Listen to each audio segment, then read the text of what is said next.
নমস্কার, আপনারা দেখছেন সংকেত মিডিয়া, সোজা কথা সহজভাবে।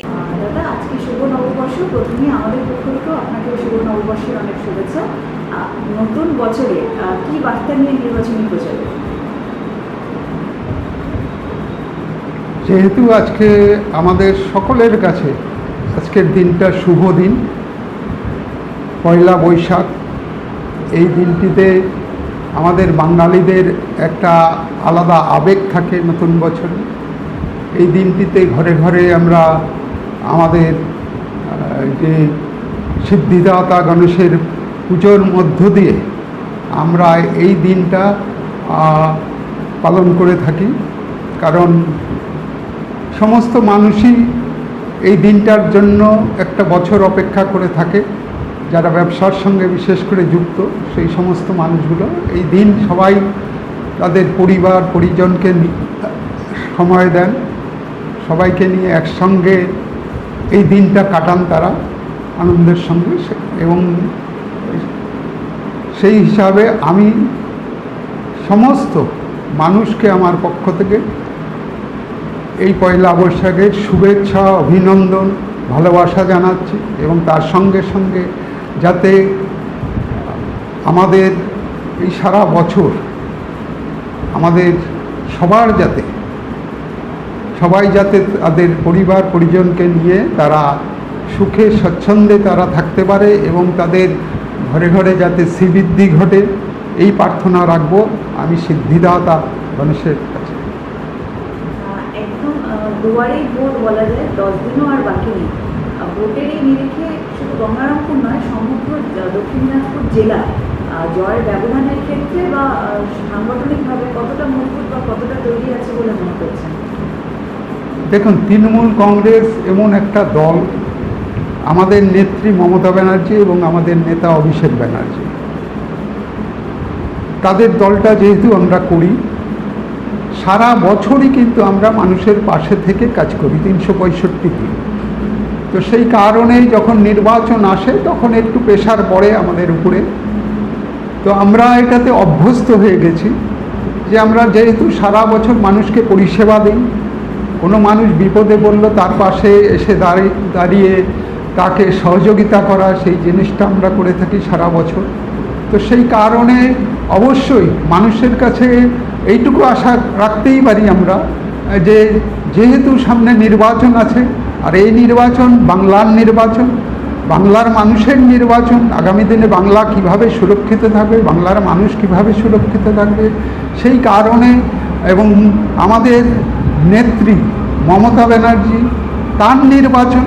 তো সেই কারণে যেহেতু বাংলার মানুষ একটা দিকে তারা নিশ্চিন্ত থাকে, মমতা ব্যানার্জি যদি থাকে তাদের মাথার উপরে, তাহলে তারা কিন্তু নিশ্চিত থাকে যে আমরা মানে বিপদে বললে এই মানুষটার দলের কাছে যদি আমরা সেই বার্তাটা পৌঁছে দিতে পারি, তাহলে আমরা নিশ্চিত হয়ে যাই সেই মানুষটাকে এই দলের নেতা থেকে শুরু করে কর্মী থেকে শুরু করে সবাই মিলে তাকে যে সহযোগিতা করা, কেউ অসুস্থ হয়ে গেল তাকে শুশ্রূষা করে তার বাড়িতে ফিরিয়ে দেওয়া, এই ব্যবস্থা কিন্তু প্রতিনিয়ত চলতেই থাকে আমাদের মধ্যে। তো সেই কারণে এই নির্বাচনকে কেন্দ্র করে আমরা আশা রাখতেই পারি যে আমাদের দক্ষিণ দিনাজপুর জেলার যে 6টা সিট আছে, সেই 6টা সিটে আমরা 6টা সিটই আমাদের নেত্রী মমতা ব্যানার্জি এবং আমাদের নেতা অভিষেক ব্যানার্জির হাতে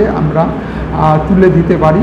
এবং আমরা আমাদের দক্ষিণ দিনাজপুরের যে 6টা সিটে আমরা লড়াই করছি, এখন পর্যন্ত আমরা কিন্তু একটা ভালো জায়গায় আমরা চলে এসেছি। কারণ হচ্ছে মানুষকে একটা জিনিস বোঝাতে পেরেছি যে আপনাদের পাশে সারা বছর কারা থাকে। এবং আমাদের নেত্রী মমতা ব্যানার্জি তিনি মুখ্যমন্ত্রী থাকাকালীন তিনি যে প্রকল্পগুলো রচনা করেছেন, সেই প্রকল্পের যে সুফলগুলো সারা বাংলার মানুষের ঘরে ঘরে পৌঁছে গেছে। এমন কোনো ঘর নেই যে তার বাড়িতে তার প্রকল্পের জিনিস পৌঁছায়নি। তো সেই কারণে এই জায়গাটা আমরা অ্যাডভান্টেজ আমরা নিতেই পারি, আমরা সেই অ্যাডভান্টেজটাও নিচ্ছি। এবং তার সঙ্গে সঙ্গে মানুষকে বোঝানোর চেষ্টা করছি যে আগামী চতুর্থবারের জন্য আমরা যদি আমাদের নেত্রী মমতা ব্যানার্জিকে আবার বাংলার দায়িত্ব তার কাঁধে তুলে দিতে পারি, তাহলে বাংলার মানুষ সুরক্ষিত থাকবে, বাংলার মানুষ ভালোভাবে তারা বাঁচতে পারবে, কেউ অনাহারে থাকবে না কোনো মানুষ। যেই জিনিসটা মমতা ব্যানার্জি করে দিয়েছেন সবাইকে, যে ঘরে ঘরে অন্নের ব্যবস্থা করে দিয়েছে, বস্ত্রের ব্যবস্থা করে দিয়েছে, শিক্ষার ব্যবস্থা করে দিয়েছে, স্বাস্থ্যের ব্যবস্থা করে দিয়েছে, এই ব্যাপারগুলো আর থাকবে না চতুর্থবারের জন্য মমতা ব্যানার্জি। আমার দৃঢ় বিশ্বাস এবার রেকর্ড সংখ্যক সিট নিয়ে আমাদের পশ্চিমবাংলায় তিনি আসছেন। শুধু মাদার সংগঠন নয়, বিভিন্ন তৃণমূল কংগ্রেসের যে শাখা সংগঠন আছে বা তৃণমূল কংগ্রেসের যে কর্মীরা, তারা কতটা উজ্জীবিত হয়ে রয়েছে এই মুহূর্তে, বা তারা কতটা তাদের রেসপন্স পাচ্ছে? অবশ্যই আপনারাও নিজেরাও দেখতে পাচ্ছেন আপনারা যে আমাদের কর্মী, আমাদের শাখা সংগঠন, যে সমস্ত শাখা সংগঠনগুলো আছে, সমস্ত সংগঠনের সমস্ত কর্মী নেতৃত্ব তারা যেভাবে মাদারের সঙ্গে থেকে তারা যেভাবে এই নির্বাচনকে সামনে রেখে তারা ঝাঁপিয়ে পড়েছে, আর সত্যি খুব ভালো একটা শুভ লক্ষণ আমাদের কাছে বলা যায়।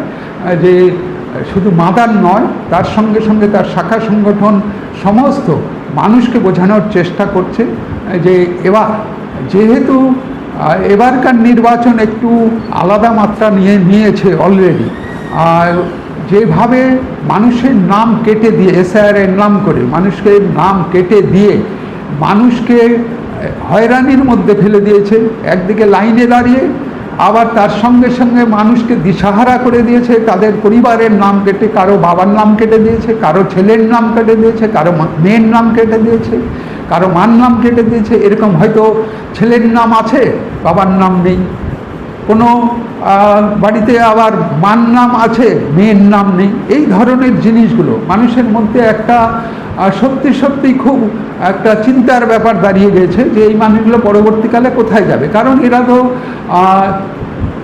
যে নিয়ম বলে, সেই নিয়মের বলে কিন্তু তারা কিন্তু সরকারি যে প্রকল্পগুলো আছে, সরকারি যে সুযোগ সুবিধাগুলো আছে, সেই সরকারি সুযোগ সুবিধাগুলো কিন্তু তারা পাবে না। তো সেই কারণে তারাও দুশ্চিন্তার মধ্যে পড়ে গেছে। সেই মানুষগুলোকে আমাদের তৃণমূল কংগ্রেসের শাখা সংগঠনের কর্মীরা সবাই বাড়িতে বাড়িতে গিয়ে বোঝানোর চেষ্টা করছে যে চতুর্থবারের জন্য মমতা ব্যানার্জি আসার পরে আপনারা নিশ্চিন্ত থাকেন, আর এই নামগুলো আবার তাদের ভারতীয় নাগরিক হিসাবে তুলে দেওয়ার যে ব্যবস্থা মমতা ব্যানার্জি সেটা করে দেখাবে। একেবারে সংঘবদ্ধ তৃণমূল আগামী দিনে অনেক বেশি সংখ্যাগরিষ্ঠতা নিয়ে আপনারা আসতে চলেছেন, এমনটাই আশা রাখছেন? অবশ্যই।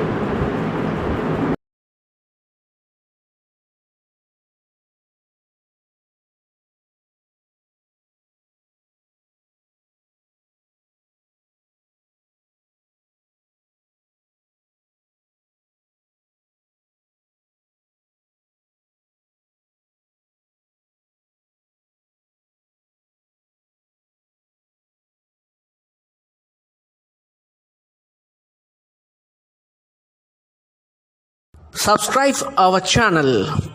Press the bell icon.